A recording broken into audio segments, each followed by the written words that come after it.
अब सक्टासुर नाम का एक गुड्डा भेजा, दूसरी सामग्री भेजे। ठाकुर जी अब 3 महीने के हो गए, पलना में झूल रहे थे। सब गोपियां आ करके कोई लाला के गाल पकड़े, कोई हाथ पकड़े, कोई पैर पकड़े। ठाकुर जी चिढ़ के रोने लगे तो मैया ने एक बैलगाड़ी के नीचे कपड़ा बांध के ठाकुर जी को सुवाए दियो। इतने में एक सकट के ऊपर सक्टासुर आ गया। सकट कहते हैं बैलगाड़ी को। सक्टासुर के आने पर यशोदा मैया वहां से चली गई, कुछ कार्यों में व्यस्त थी। इतने में सक्टासुर आया, भगवान ने अपना बाम चरण ऊंचा किया, लंबा करके एक जैसे प्रहार किया, सोई सकट पलट गया और सक्टासुर का वध हो गया। सब ब्रजवासी दौड़े दौड़े आए, यशोदा मैया ने गोद में उठाए, बोले इतनी बड़ी बैलगाड़ी कैसे गिर गई जे, कहा भयो? 2-4 ब्रजवासी गए, बोले मैया हम बताएं कहा भयो? बोले हाँ बताओ। वो तेरो 100 लाला है ना 3 महीना को कन्हैया? बोले हाँ। जाने अपनो पाम उठायो मैया और इतना लंबो कियो, ऐसा लंबो करके यूं करके मारी, यानी सोई बैलगाड़ी पलट गई मैया, हमने देखी अपनी आंखन से। सुखदेव जी महाराज वर्णन करते हैं, अप्रेमयम बलम तस्य बालकस्य नते विदु। मैया ने कही यहाँ पे आइयो।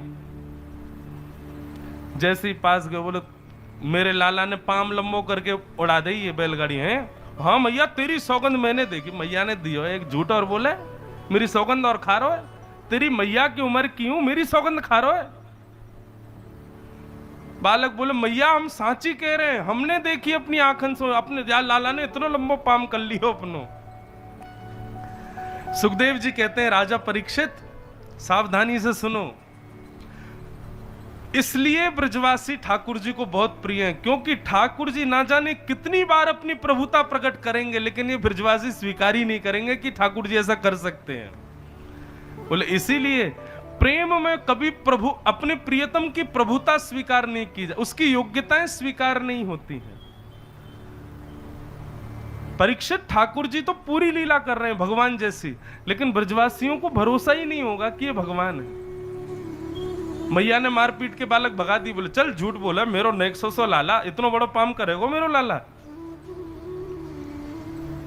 ये प्रेम है बंधु। प्रेम में हमारा प्रेमी कितना योग्य है, कितना श्रेष्ठ है, उसके अंदर कितने गुण हैं, उन सबको नजरअंदाज कर दिया जाता है। बेटा कितना भी बड़ा अफसर बन जाए, मां का तब भी मन करता है मेरी गोद में ही बैठे। क्यों? प्रेम है। बालकों की बात नहीं मानी, ठाकुर जी नन्हे से मैया की गोद में मंद मंद मुस्कुरा रहे हैं। बोले गिराई तो मैया मैंने, ये बालक बेचारे सच्ची बोल रहे हैं, लेकिन मैया मान नहीं रही है। ठाकुर जी अब धीरे धीरे 1 वर्ष के हो गए और श्री गर्गाचार्य जी ने आकर के भगवान का नामकरण संस्कार किया।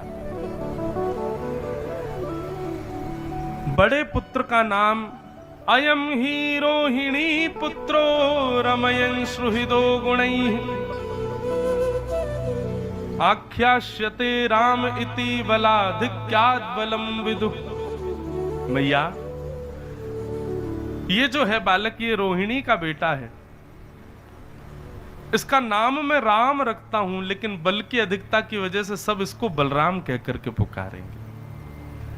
और छोटे बालक की ओर देख करके गर्गाचार्य जी की तो समाधि लग गई। 45 मिनट तक तो समाधि में बैठे रहे। यशोदा मैया बोली बाबा पधार गए का? बाबा बोले नहीं मां, मैं तुम्हारे लाला को देख रहा हूं। यशोदा मैया बोली क्यों क्यों देख रहे हो मेरे लाला को? बोले मैया तुम्हारो जो लाला है ना, ये साक्षात, जैसे ही गर्गाचार्य जी बोले साक्षात नारायण बोलने वाले थे, सोई भगवान ने गोद में बैठे बैठे इशारा किया, बोले अभी बताऊं बाबा? मैया मत बताइयो मैं नारायण हूं। तो गर्गाचार्य जी तुरंत बोले साक्षात नारायण के समान गुण वाला है, ये नारायण के समान गुण वाला है।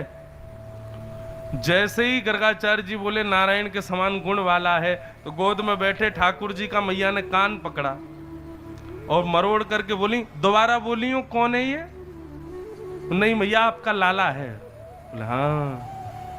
मेरो ही लाला है, ये नारायण समान गुण वालो यो है त्यों, ये सब में वो सुननो प्रिय ना है। या को नामकरण करो, कहा नाम है? बोले मैया बहुत सारे नाम है, बहुनि संति नामानि रूपाणी च गुणस्यते, गुण के और रूप के अनुरूप आपके लाला के बहुत नाम होंगे। मैया बोली कोई एक नाम बताए तो। शुक्ले रक्तस्तथा पीत इदानिम कृष्णताम गतः। गर्गाचार्य जी बोले मैया आपको ये लाला कभी शुक्ल वर्ण का था, कभी रक्त वर्ण का था, कभी पीत वर्ण का था, अभी ये कृष्ण वर्ण का है, इसलिए इसका नाम मैं रखता हूं कृष्ण। बोलो बाल कृष्ण लाल की जय। भगवान का नाम कृष्ण रखा गया। कृष्ण नाम का अर्थ क्या होता है बंधुओं?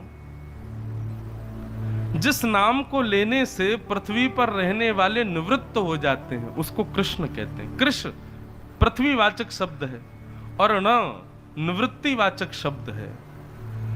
हम सब लोग पृथ्वी पर रहने वाले लोग हैं, हम सब पृथ्वीवाचक हैं, और जिस नाम को गाने से हमको निवृत्ति मिलती है उसको नाम कृष्ण है।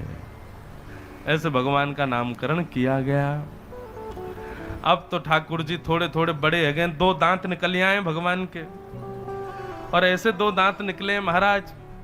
यशोदा मैया उंगली में ठाकुर जी के हाथ पकड़वाती है और धीरे धीरे उठा करके जैसे ही चलवावे ठाकुर जी छम छम थोड़ी दूर तक तो चलें, फिर मैया अपनी उंगली हटा दे, सोई लाल जी अपने आप को संभालें, कहीं गिर नहीं जाऊं मैं, कहीं आगे कभी पीछे कभी इधर कभी उधर, फिर घबरा के रोने लग जाए, फिर यशोदा मैया आके हृदय से लगावे। ये सब लीला सब आकाश में 33 करोड़ देवता देख रहे हैं और आश्चर्य कर रहे हैं। बोले जय हो भगवान। पूरे विश्व को चलाने वाला चलना सीख रहा है, पूरे विश्व से बुलवाने वाला बोलना सीख रहा है। अब तो ठाकुर जी धीरे धीरे चलने लगे। मैया ने एक तिजोरी में से 2 पाजेब निकाली और ठाकुर जी के चरणों में पहना दी। आहा, पहना करके जैसे ही ठाकुर जी चले, अब जैसे ही छम छम करके ठाकुर जी चले तो पीछे मुड़ के देखें। मैया बोली कहाँ गए हो? ठाकुर जी पे बोलना तो आता नहीं है, लेकिन ठाकुर जी इशारे में बता रहे हैं कि छम छम आवाज कहां से आ रही है। मैया जोर जोर से हंसे, बोले लाला तेरे चरणन में तो ही आ रही है। सो ठाकुर जी अपने चरणन की ओर देखें और फिर अपने पांव पटक पटक करके खूब ध्वनि निकालें, और यशोदा मैया बार बार बलैया ले अपने लाला की। इतने प्यारे ठाकुर जी। आहा, चंद्र सखी का पद है। श्री यशोदा मैया ताल बजाती हैं और लाल जी नाच रहे हैं। नाचे नंद लाल नचावे हरि की मैया, नाचे नंद लाल नचावे हरि की मैया, नाचे नंद लाल नचावे हरि की मैया, नाचे नंद लाल नचावे हरि की मैया। अच्छा एक बात बताएं, जब आप कभी निकुंज लीलाएं सुनेंगे ना, अभी तो अवकाश नहीं है पर मैं कभी स्वच्छंद कथाओं में निकुंज लीला सुनाते हैं, तो निकुंज लीलाओं में भाव ऐसा आता है कि किशोरी जी हमारी गायन में और वादन में बड़ी निपुण हैं और लाल जी हमारे नृत्य में बड़े निपुण हैं। ठाकुर जी नृत्य बहुत बढ़िया करते हैं और किशोरी जी गायन और वादन बहुत बढ़िया करती हैं। लेकिन ठाकुर जी के नृत्य की गुरु कौन है? ठाकुर जी की नृत्य की गुरु है श्री यशोदा मैया। लाल जी को एक बार खड़ो करके नचा दें, फिर यशोदा मैया नाचे और यशोदा मैया को देख करके नन्हे से गोपाल जी भी नाचे। जैसे जैसे यशोदा मैया नाचे वैसे वैसे ठाकुर जी नाच रहे हैं। ठाकुर जी की मधुर लीलाओं को वर्णन कर रहे हैं। बंधुओं, परब्रह्म होते हुए भी अपनी प्रभुता त्याग करके ठाकुर जी ब्रजमंडल में जो लीला कर रहे हैं, केवल हम कलयुग के लोगों के चित्त को आकर्षित करने के लिए। हमारा स्वभाव सहज में ज्यादा है, प्रतिबंधों के प्रति हमारा रुझान कम होता है कलयुग के लोगों का। प्रतिबंधन जहां हो, ज्यादा बाउंड्रीज हो, ऐसी लीलाएं, ऐसे स्वभाव स्वरूप के प्रति हमारा रुझान कम होता है। इसलिए ठाकुर जी ने द्वापर में ऐसी लीलाएं की जिससे कलयुग के लोग सहज प्रेम कर सके।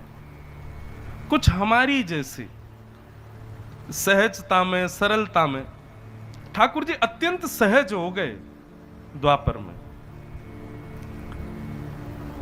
व्यक्ति आज का सहज नहीं बन पाता। योग्यताएं प्राप्त होने के बाद, श्रेष्ठताएं प्राप्त होने के बाद व्यक्ति की सहजताएं नष्ट हो जाती। पर ठाकुर जी का यह गुण है कि वो अत्यंत सहज हैं, अत्यंत सरल हैं। दर्शन करने जाना है तो भी सरलता से मिल जाता। हमको उसमें भले ही कठिनाई लगती है, इतनी भीड़ है, इतने लोग हैं, कैसे जाएं, कैसे हो दर्शन, क्या हो, परंतु ठाकुर जी सहज ही हैं, सरल ही हैं। उनकी सहजता है, सरलता, इसीलिए तो भीड़ ज्यादा है। ठाकुर जी सहज सरल नहीं होते तो भीड़ ही क्यों होती।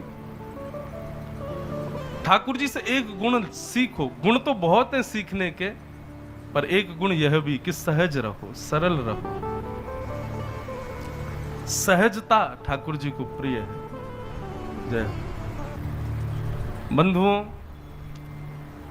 हम जिस आराध्य की सेवा करते हैं, जिस आराध्य के विषय में कहते हैं, जिस आराध्य का चिंतन निरंतर करते हैं, उस आराध्य के कुछ ना कुछ अंश तो कहने, सुनने और उनका चिंतन करने वाले में आ ही जाते हैं, निश्चित है। और इसका सबसे बड़ा प्रमाण गोवर्धन लीला है। सब ब्रजवासी बोले, लाला ये गोवर्धन नाथ तेरे जैसो काई को लग रहा है। ठाकुर जी यही बोले, क्योंकि मैं इनकी रोज सेवा करूं तो आराध्य की सेवा करवे से आराध्य के गुण आ जाएं, या हमारे इनके जैसो लग रहा हूं। कई भाव बताए जाए तो अधिकतर आप देखेंगे जिनके आराध्य देव की प्रति निष्ठा खूब हो, उनके स्वरूप, रंग और भाव, स्वभाव में भी आराध्य के लक्षण दिखते हैं। तो भगवान की लीला श्रृंग्यग्निड्यम शशि जल द्विज कंटकेभ्य,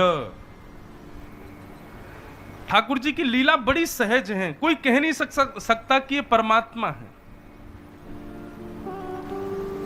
गैयाओं के सींग पर लटक जाएंगे, गैया सिर हिलाती रहेगी, वो वहीं पे झूलते रहेंगे, यही झूला है ठाकुर जी को। पर वही गैया कभी कभी ठाकुर जी को लेकर के जावे और गोबर के ढेर में जाके फेंके आवे, फिर मां रोमेंगे, मैया देख तेरी गैया ने मुंह मार दियो। मैया बोले, लाला कितनों नभाऊं तो को आके या गोबर में ही खेले। मुझको तो ऐसा लगे तू पूर्व जन्म को सूकर दिख है। ठाकुर जी मंद मंद मुस्कान, मैया कहीं ऐसा तो ना है वो बड़ा भगवान में ही बन के आयो का। मैया बोले, अरे ना है, मेरो लाला तो परम सुंदर है। लेकिन बलराम जी मंद मंद मुस्का जाए, बोले, लाला धीरे धीरे सच्चाई बोले ही जावे तू हैं। श्रृंगी अग्नि, यशोदा मैया चूल्हे में भोजन बनाती है, जलती हुई अग्नि निकाल के लेके भागते हैं। दाऊ दादा के पीछे भागेंगे, फिर मैया शांत करे, रोके, जैसे तैसे शांत हो में। श्रृंगी अग्नि ड्यमष्टि, ठाकुर जी रोज सुबह उठ के अपने दांत गिनते हैं कितने निकल आए, और फिर रोते रोते मैया के पास जामे। मैया बोले, का है गो लाला, काय को रो रहा है। बोले, मैया ये गैया के बालक हो मैं, नए नए है तो इनके सबरे दांत आ जा, मेरे क्यों ना आ रहे, मेरे दांत क्यों ना निकले। अभी दो चार ही निकले, एक तो हिलो और रो, ये गिरवे वारो है। मैया ये गैया के बछड़न की तरह मेरे दांत सबरे निकारो। तब मैया के, लाला तो पता हो गैया को बछड़ा कितनो दूध पीवे, वह दूध ते ही के दांत निकरिया में। तो दूध पीवे ही ना है, तो माखन ही माखन खावे, दूध पिए कर। ऐसी ठाकुर जी की लीला। श्रृंगी अग्नि ड्यमष्टि, जल, जल में क्रीड़ा करते हैं, किलोल करते हैं, और फिर ऐसे बहाने करेंगे कि जैसे डूब रहे हो। जैसे ही ठाकुर जी डूबने का बहाना करते हैं, सब ब्रजवासी ग्वाला बचाएंगे, अरे लाला को बचाओ, लाला डूबो, लाला डूबो। जो जो बचावे जावे ठाकुर जी वही को छल से डुबा दें। ऐसी लीला करें। आकाश में बैठे देवता भी इस लीला को देखकर के कई बार विषम स्थिति में आ जाते हैं। ये सच में परमात्मा है, ये सच में जगदीश्वर हैं। इतने सहज हो गए, इतने सरल हो गए। हम कल परसों एक पद नहीं गा रहा था मैं, क्या गा रहा था? विष्णु अवतार विश्व पोषण करण, सोई करे चोरी यहाँ अहिर घरन। कैसे? निज प्रभुता विसार, भैया प्रेम नदिया की सदा उल्टी बहे धार, कौन पावे आको पार। प्रेम ने दिया कि सदा उल्टी बह। जहां सीधे सीधे सारे काम हो रहे हो वो श्रद्धानुबद्ध हो सकते हैं, वो क्रियानुबद्ध हो सकते हैं, वो आज्ञानुबद्ध हो सकते हैं, लेकिन प्रेमानुबद्ध नहीं होते। प्रेम में तो सब काम उल्टे ही होते हैं।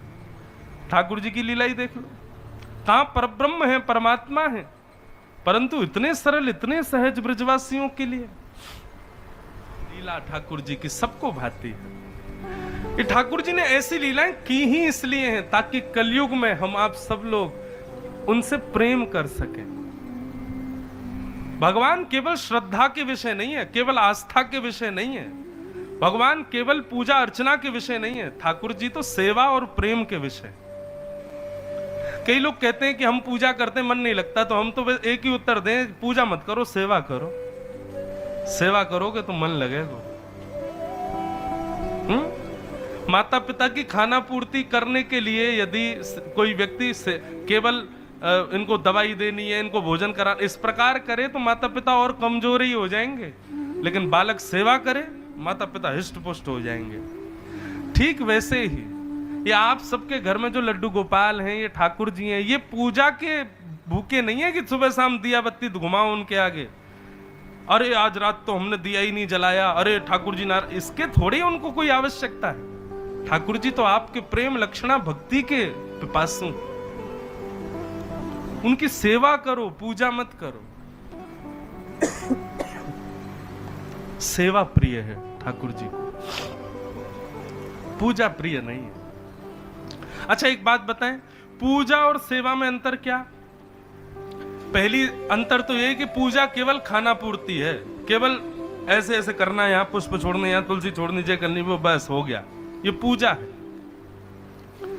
पूजा का मतलब अपनी मनोकामनाओं की पूर्ति के लिए जो हम ठाकुर जी के सामने प्रस्तुत करते हैं वो पूजा। पर ठाकुर जी के सुख के लिए जो क्रिया हम करते हैं वो सेवा। आज गोवर्धन लीला होगी, यहां पे हमारे गिरधर लाल जी पधारेंगे। ये पूजा नहीं है, ये सेवा है। ठाकुर जी को 56 भोग धरा रहे हैं, ठाकुर जी के लिए बंगले बनवा रहे हैं। हमारे वृंदावन प्रणाली में हमारे बिहारी जी के, राधा वल्लभ जी, गोविंद देव जी, यहां पे पूजा नहीं होती ठाकुर जी की, यहां सेवा होती है। कभी भी आप अर्चकों से पूछो कहां जा रहे हैं, वो ये नहीं कहेंगे पूजा में जा रहे हैं, यही कहेंगे सेवा में जा रहे हैं, गोविंद देव जी की सेवा में जा रहे हैं। और पूजा मूर्ति की जाती है, सेवा ठाकुर जी की जाती है। प्रत्यक्ष भाव है।